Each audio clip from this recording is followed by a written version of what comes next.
तो आदाब, नमस्कार, गुड इवनिंग, सत श्री अकाल। एक बार फिर आप तमाम लोगों का स्वागत है। उम्मीद है पूरी फैमिली अच्छी होगी, अपना और अपनों का ख्याल रख रही होगी। आज की कहानी 1984 की एक हाईजैकिंग की कहानी। बात 84 की है। पंजाब आतंक की आग में सुलग रहा था। जून के महीने में ऑपरेशन ब्लू स्टार हो चुका था और लगातार इसके बाद से अलग अलग जगहों पर आतंकवादी वारदातों को अंजाम दिया जा रहा था। तभी 24 अगस्त 1984 को एयर इंडिया की, बल्कि इंडियन एयरलाइंस की एक फ्लाइट IC421 दिल्ली के पालम एयरपोर्ट से, तब पालम एयरपोर्ट हुआ करता था, श्रीनगर के लिए उड़ान भरती। लेकिन इस प्लेन को श्रीनगर पहुंचने से पहले चंडीगढ़ और जम्मू दो स्टॉपेज थी, वहां रुक कर फिर श्रीनगर तक पहुंचना था। प्लेन में कुल 122 मुसाफिर और क्रू मेंबर सवार थे और इस प्लेन में एक बहुत ही खास मेहमान भी थे और वो थे के सुब्रमण्यम। के सुब्रमण्यम ये institute of defence studies and analysis के डायरेक्टर थे, मतलब एक बहुत ही खास पोस्ट था। खैर, प्लेन सुबह सुबह पालम एयरपोर्ट से उड़ान भरता और उसके बाद अपने पहले स्टॉपेज चंडीगढ़ को पहुंचता है। चंडीगढ़ में प्लेन जब उतरा तो वहां से 67 मुसाफिर इस प्लेन से बाहर चंडीगढ़ के लिए निकल जाते हैं और 31 नए मुसाफिर प्लेन में सवार हो जाते हैं। अब प्लेन चंडीगढ़ से टेक ऑफ करता है। लेकिन अभी कैसे टेक ऑफ होता है, तभी 7 नौजवान प्लेन में अपनी अपनी सीट से खड़े होते हैं और सीधे कॉकपिट में जाते हैं।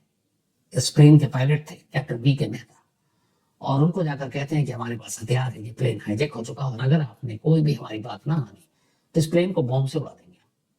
84 operation blue star, Khalistan, Punjab में आतंकवाद, ये सारी चीजें सभी जानते थे। पायलट डर गए क्योंकि एक तो चंडीगढ़ से इस प्लेन ने उड़ान भरी। तब हाईजैकर के हुक्म को मानना उनकी मजबूरी। हाईजैकर ने पहला हुक्म दिया, उसने कहा कि प्लेन को यहां से सीधे अमृतसर ले जाओ। अमृतसर ले जाने के बाद गोल्डन टेम्पल के 2 चक्कर आसमान में काटे। पायलट ने वही किया, 2 चक्कर काटा। इसके बाद ये हुआ कि अब इस प्लेन को लाहौर ले चलो। मजबूरी थी, कैप्टन बी के मेहता प्लेन को लाहौर ले जाते हैं। लेकिन लाहौर एयरपोर्ट पर वहां की ATC यानी एयर ट्रैफिक कंट्रोल को जब वो कहते हैं मुझे लैंड करने की परमिशन चाहिए, एयरपोर्ट अथॉरिटी इजाजत देने से मना कर देती। अब इस वक्त तक ये मजबूरी है कि फ्यूल भी नहीं है, कब तक कहां जाएं। बार बार रिक्वेस्ट करते हैं लेकिन एयरपोर्ट अथॉरिटी मना कर रही है। करीब 80 मिनट तक लाहौर के आसमान पर अपनी इंडियन एयरलाइंस की प्लेन चक्कर काटती रहती। अब 80 मिनट के बाद लगभग फ्यूल खत्म होने वाला है। कैप्टन मजबूरी बताता है, कहता है कि अगर आपने नहीं करने दिया, इजाजत नहीं दी तो प्लेन क्रैश हो सकता है। आखिरकार मजबूरन लाहौर एयरपोर्ट ने इजाजत दे दी और कहा आप लैंड कीजिए। इसके बाद सुबह ठीक 9:50 पर यह प्लेन लाहौर एयरपोर्ट पर लैंड कर जाती।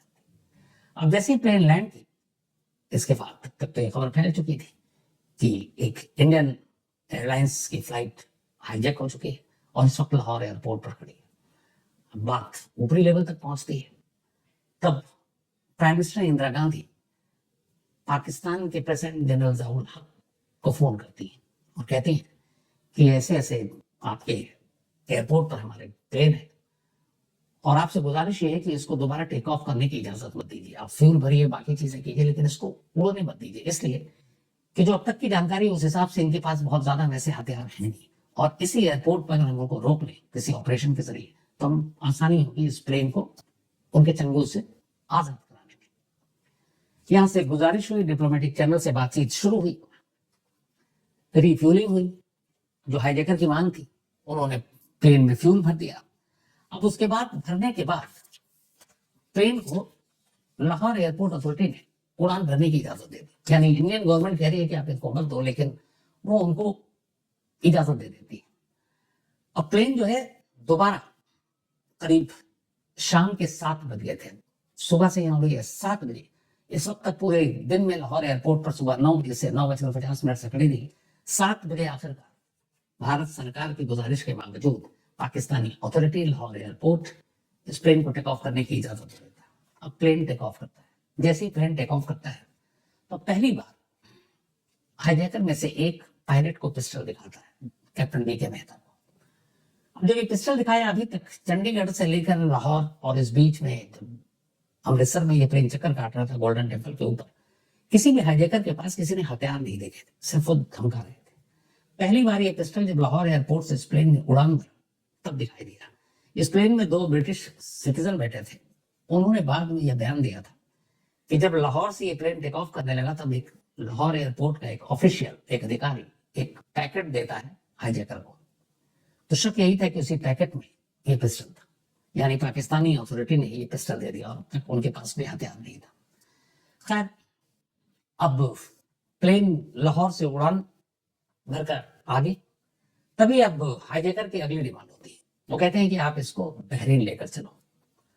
अब बहरीन ले जाने के लिए, चूंकि ये प्लेन एक तो डोमेस्टिक एयरलाइंस, उन्होंने कहा कि बहरीन दूर है, ले जाने में दिक्कत होगी, तो बहरीन नहीं जा सकते और इतना फ्यूल भी नहीं है बहरीन तक जाने के लिए, और कंडीशन भी नहीं है उस वक्त। तो फिर हाईजैकर ने कहा कि ठीक है, आप एक काम करो, कराची चलो। अब लाहौर से ये प्लेन कराची ले जाने की जिद करने लगते हैं और आखिरकार फिर वो कराची पहुंचते हैं। जब वो कराची पहुंचते हैं तो कराची एयरपोर्ट पर फिर से रिफ्यूलिंग होती है। कराची एयरपोर्ट पर रिफ्यूलिंग के अलावा वो कराची में ब्रिटिश पासपोर्ट होल्डर 2 महिलाएं थी, उनको रिलीज कर देते हैं कि अच्छा ठीक है, हम इनको छोड़ देते हैं, आप हमारी रिफ्यूलिंग कर दो। दोबारा अब तेल भर जाता है। अब इसके बाद कराची से कहाँ, तो हाईजैकर की अगली डिमांड होती है। वो कहते हैं कि अमेरिका चलना है, United state of America. Pilot में बेहतर सुनकर ये चौंक जाते हैं, कहते हैं ये प्लेन अमेरिका तक जा ही नहीं सकता, इसलिए तो बहुत सारे टेक्निकल और बहुत सारी चीजें हैं यहाँ, तो रिफ्यूलिंग, इतना फ्यूल भी नहीं एक बार में, कई स्टॉपेज और पता नहीं कौन कहाँ उतरने की इजाजत दे ना दे। तो हाईजैकर को ये बात समझ में आई। अब उन्होंने अगली डिमांड रखी। उन्होंने कहा ठीक है, अमेरिका की बजाय आप पहले दुबई चलो। अब चूंकि कराची से दुबई करीब, पायलट मान गए। अब ये प्लेन कराची से दुबई के लिए उड़ान भरती है देर रात जब दुबई, यहाँ पे भी कराची में पाकिस्तानी अथॉरिटी ने ऐसा कुछ नहीं किया कि इस प्लेन को रोकें या कुछ ऑपरेशन या इस तरीके से कि इसको छुड़ा सकें, उन्होंने कोई कोशिश नहीं की। और इसके बाद अब रिफ्यूलिंग के बाद एयरक्राफ्ट दुबई के लिए उड़ान भरता है। अब दुबई एयरपोर्ट के जब ये नजदीक प्लेन पहुंचता है, तब यूएई ऑफिशियल दुबई अथॉरिटी को कांटेक्ट करता है, वहां की एयर ट्रैफिक कंट्रोल, और कहता है कि हमारा फ्लाइट नंबर ये हाईजैकिंग के शिकार है और हमें आप अपने एयरपोर्ट पर उतरने की इजाजत दे, क्योंकि हमारे पास फ्यूल नहीं है। दुबई एयरपोर्ट जैसे ही इसको पता चलता है और एटीसी उतरने की इजाजत तो देते ही नहीं है, साथ ही साथ उन्हें लगता है कि कहीं ये चूंकि हाईजैकर अंदर है, जबरदस्ती भी उतार सकते हैं रनवे पर। दुबई ऑफिशियल फौरन इमरजेंसी डिक्लेयर कर देते हैं अपने एयरपोर्ट पर और एयरपोर्ट की सारी लाइटें बंद। अब इसके बाद जो रेडियो फ्रिक्वेंसी है, जिससे पायलट कंट्रोल जो एटीसी होता है उससे बात करता है, उसको भी वो बंद कर देते हैं। अब न रनवे पे रोशनी कि आप उतारे, जबरदस्ती नहीं, हाईजैकर के कहने पर, न फिर कांटेक्ट हो पा रहा है एटीसी से, क्या करें। अब प्लेन रात को घंटों दुबई के आसमान के चक्कर काट रहा है और बार बार लगातार पायलट गिड़गिड़ा रहे दुबई अथॉरिटी से कि आप हमें प्लीज रनवे में लैंड करने की इजाजत दे दीजिए, क्योंकि हमारे पास फ्यूल नहीं है। लेकिन कोई उधर से रिस्पॉन्स नहीं।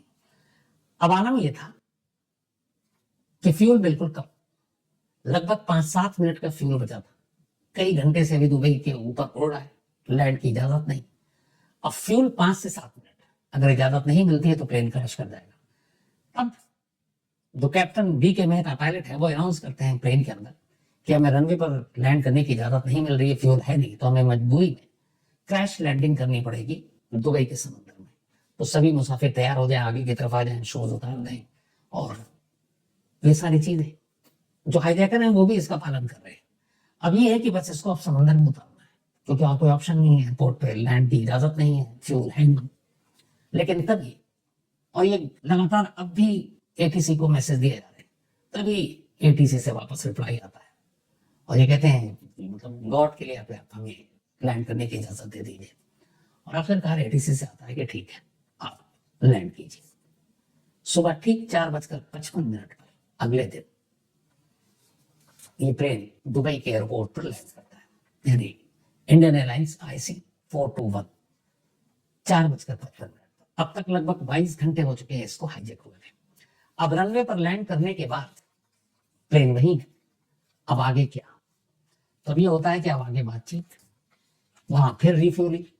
अब लेकिन आगे कहाँ जाना है? अब हाईजैकर अड़े हुए कि हमें अमेरिका ले चलो, लेकिन ये प्लेन अमेरिका तक जाए कैसे? अब इधर जो अपने भारतीय अधिकारी हैं वो यूएई ऑफिशियल के साथ बात कर रहे हैं।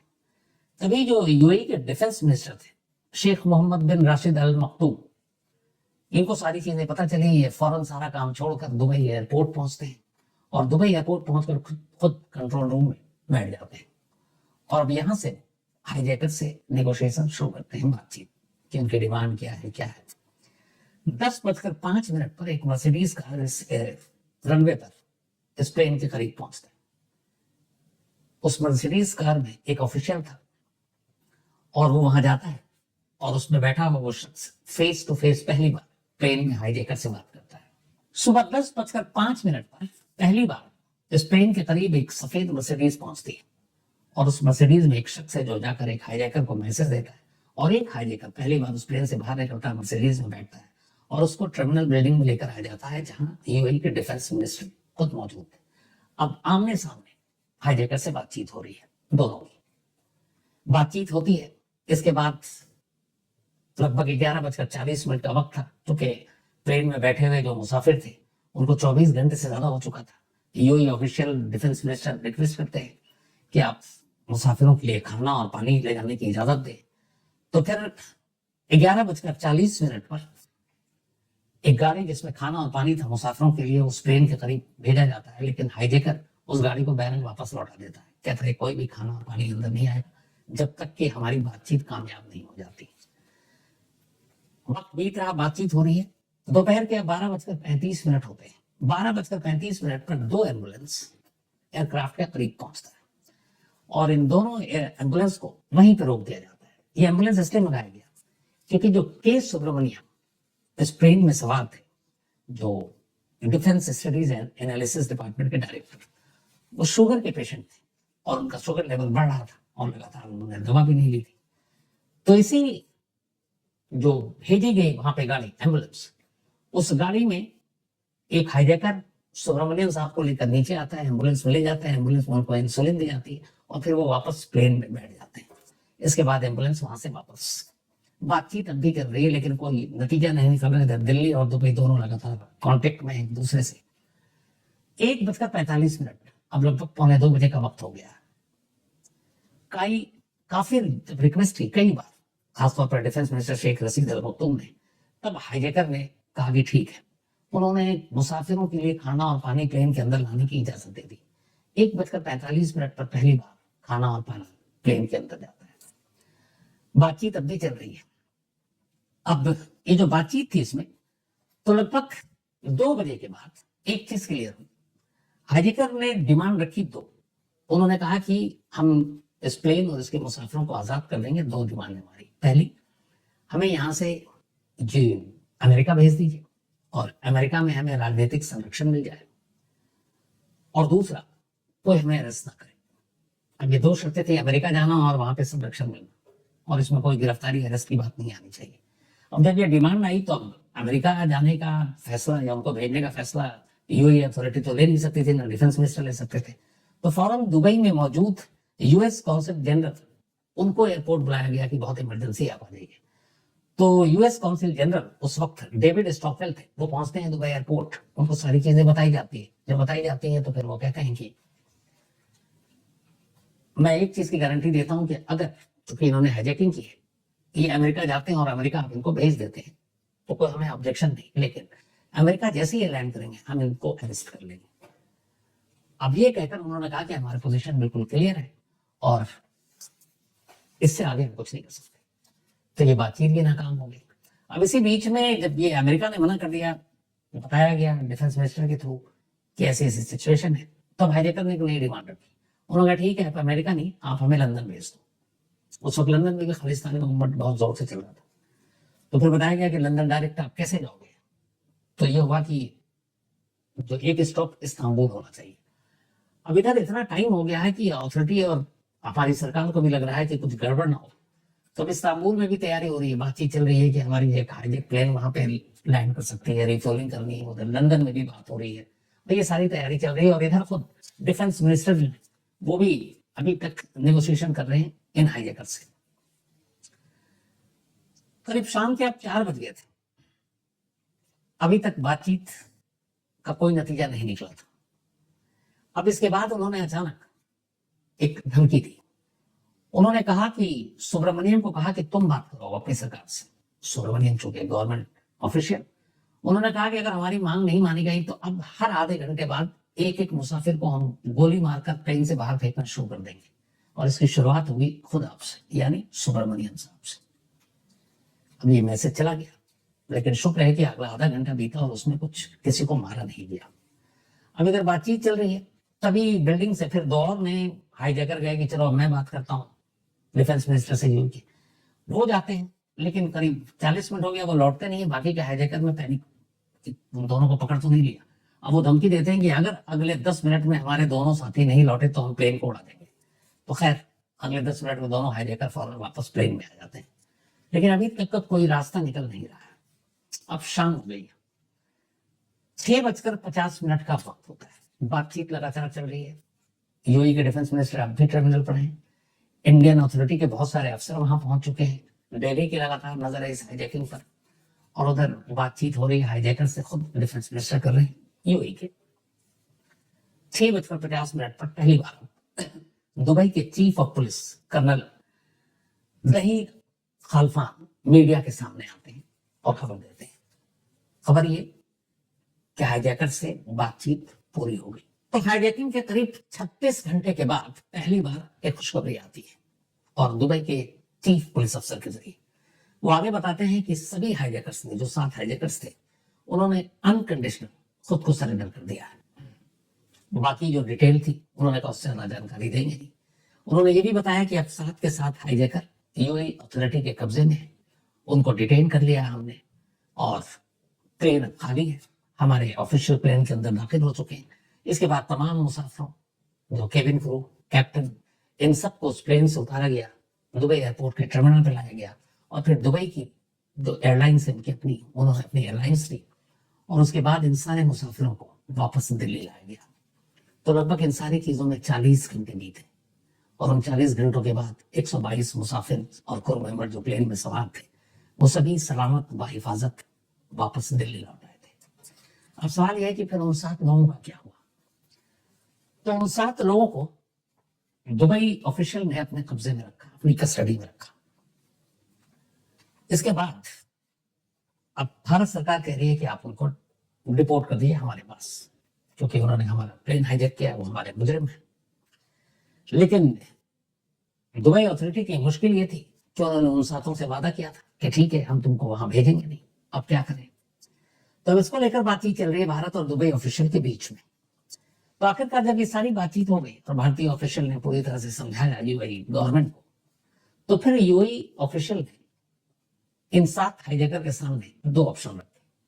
उन्होंने कहा ये 2 ऑप्शन है, और इनमें से जो तुम्हें बेहतर लगे बता दो, हम तुम्हारे साथ वही करेंगे। जो उन्होंने 2 ऑप्शन रखे उसमें यह था कि पहला ऑप्शन तो यह है कि हम तुमको भारत भेज दें, फिर वहां के हिसाब से, कानून के हिसाब से तुम अपनी सजा भुगतो, और दूसरा ऑप्शन ये है कि हम तुम्हें इंडिया के हवाले नहीं करेंगे, लेकिन क्योंकि तुमने एक प्लेन हाईजैक किया है तो air piracy under UAE law, जो यूएई का लॉ है किसी प्लेन को हाईजैक करने के लिए, जो उसमें सजा है, फिर तुम यूएई के कानून के हिसाब से यहाँ की सजा भुगतो, यहाँ तुम पे मुकदमा चलेगा। तो या तो हमारे यूएई के कानून के हिसाब से तुम सजा भुगतो, या फिर तुम भारत जाकर अब भारतीय कानून के हिसाब से सजा भुगतो। ये 2 ऑप्शन है, बताओ तुम्हारे पास दोनों ऑप्शन में से क्या तुमको चाहिए? अब 7 हाईजैकर ने जब पता किया तो पता चला कि भारत में तो चलो मुकदमा लड़ लेंगे, कुछ साल की सजा भी हो जाएगी। पता चला यूएई में सजाए मौत, उन्हें पता है कि यहाँ कुछ भी कर लूंगा तो मौत से तो बचूंगा नहीं। तो फिर उन्होंने दूसरा ऑप्शन चुना, उन्होंने खुद ही कहा कि आप हमें भारत भेज दो, और इसके बाद कुछ वक्त के बाद उन 7 को भारत भेज दिया गया। और इस तरह से ये पूरा हाईजैकिंग का एक जो ऑपरेशन और उसके बाद की सारी चीजें खत्म हुई। लेकिन बाद में इस पर किताब भी लिखी गई और ये कहा गया कि कहीं ना कहीं इस हाईजैकिंग के पीछे पाकिस्तानी खुफिया एजेंसी आईएसआई का भी हाथ रहा या मदद रही, क्योंकि लाहौर पहुंचने से पहले हाईजैकर के पास हथियार ही नहीं थे। पहली बार लाहौर में उनके पास पिस्टल है, और हाईजैकर यहाँ से पहली बार प्लेन को लाहौर ही लेकर गए थे, और हाईजैकर यहाँ से पहली बार लाहौर ही प्लेन को लेकर गए थे। तो बहुत सारी चीजें थी, बहुत सारी साजिशें थी। खैर अच्छी चीज ये रही कि पूरा जो ये हाईजैकिंग का ड्रामा था, इसका अंत बहुत ही अच्छा रहा। किसी भी मुसाफिर या क्रू मेंबर को कोई तकलीफ नहीं पहुंची, न किसी को कोई चोट पहुंची। और इस तरीके से यूएई ऑफिशियल और भारतीय ऑफिसर, इन दोनों की आपसी मदद की वजह से सब कुछ शांति से निकल गया। तो कहानी में आज इतना ही। अब आपसे मुलाकात होगी कल रात 9 बजे किसी नई कहानी के साथ। तब तक अपना और अपनों का ख्याल रखेगा। Thank you very much. तो दोस्तों, आपको कहानी कैसी लगी कमेंट सेक्शन में ज़रूर बताएं। अगर आपको इस कहानी से शिकायत है तो हमारी मेल आईडी पर मेल करें। हम इस कहानी को चैनल से डिलीट कर देंगे। और अगर आपको कहानी अच्छी लगी हो तो लाइक एंड सब्सक्राइब करना ना भूलें। इससे आपका तो कुछ नहीं जाएगा पर हमारा मोटिवेशन ज़रूर बढ़ेगा। धन्यवाद।